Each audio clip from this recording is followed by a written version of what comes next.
السلام عليكم ورحمة الله وبركاته. ازيكم يا حبايب قلبي؟ عاملين ايه؟ يا رب تكونوا بخير وفي احسن حال. برحب بكم من مطبخ ام انس، يا رب اكون عند حسن ظنكم دايما وعاجبكم ان شاء الله.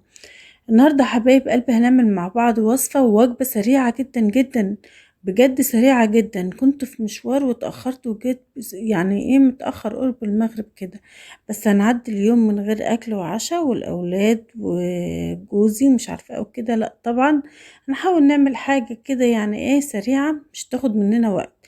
شوية مكرونة فرخة كده نعملها في عرقها بطريقة سهلة جدا جدا وجميلة، هتعجبكم وطعمها بيكون خرافة قوي. بسم الله ما شاء الله.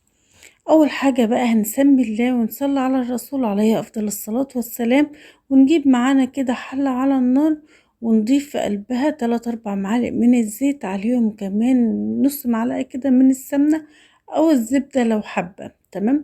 نسيبهم ان هم يسخنوا قوي كويس قوي كده، وبعد لما يسخنوا قوي نضيف عليهم بقى الفراخ بتاعتنا زي ما انتوا شايفين كده، متقطعة كويس جدا قوي قطع صغيرة كده علشان الاولاد وعشان يعني ايه تستوي بسرعة برضه.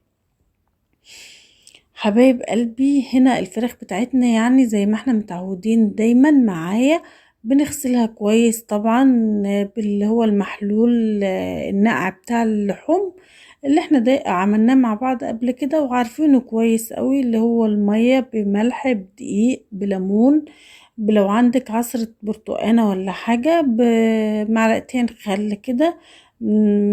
يعني ايه جميل جدا بسم الله ما شاء الله، بيخلي الفراخ بتاعتك كده يعني ايه حاجة نظيفة جدا جدا وملهاش اي زفرة وجميلة جدا.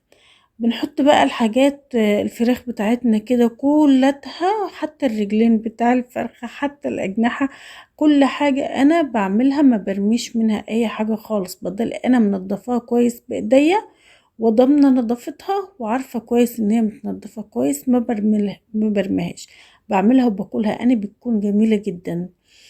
تعالوا بقى هنا حبايب قلبي، لما الفراخ بتاعتنا خدت وش وقلبتها على الوش التاني يا دوب ادت لنا ايه لون بس كده ذهبي فاتح كده، حباه يكون كده تمام.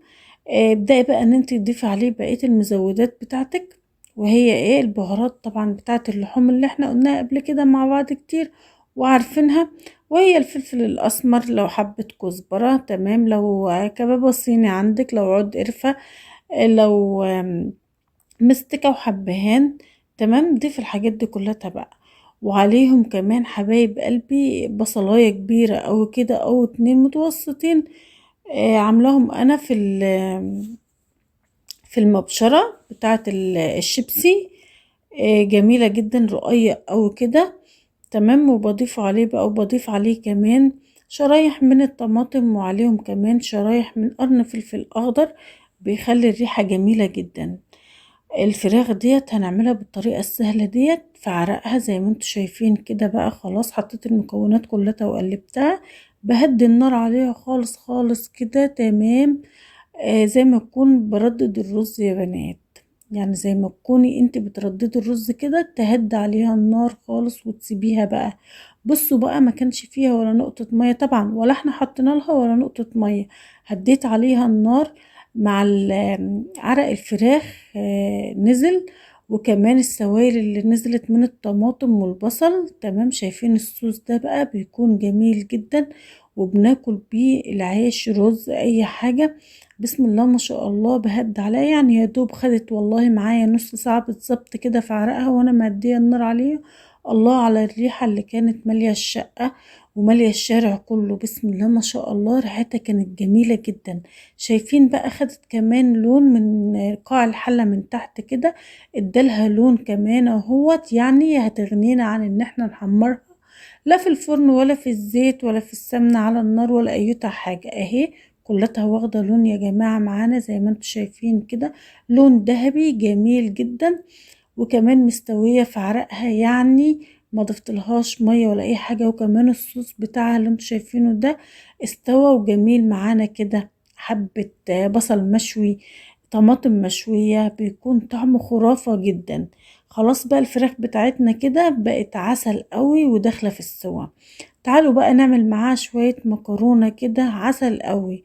يعني الصراحة جيت ادور لقيت نص كيلو مكرونة بس هو اللي موجود عندي. تمام، قلت لا هعمله برضو وهتصرف واعمل اضافة عليه كده جميلة جدا.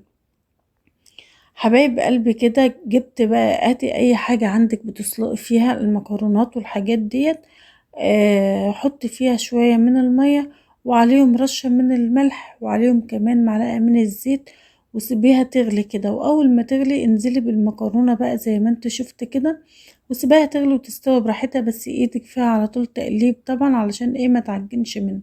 واول ما تلاقي حباية المكرونة معاكي طرت كده بتتكسر يعني بسهولة، خلاص بقى يبقى هي كده استوت. طلعيها بقى تمام وصفيها من المية ديت، وهاتي بقى عندك الحلة او اي حاجة بتحبي تعملي فيها المكرونة بتاعتك الجميلة ديت.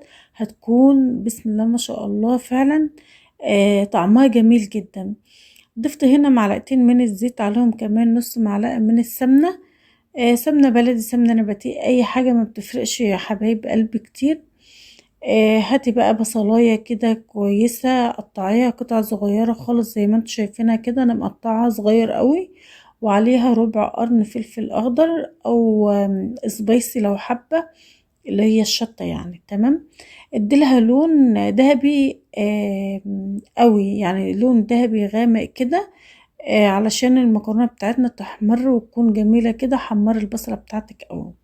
تمام، بعد كده بقى بنزل عليها بالصلصة الطماطم. انا كنت مسبكة طماطم عندي، يعني فرمة طماطم ومسوياها على النار وكده، فمعمولة صلصة جاهزة.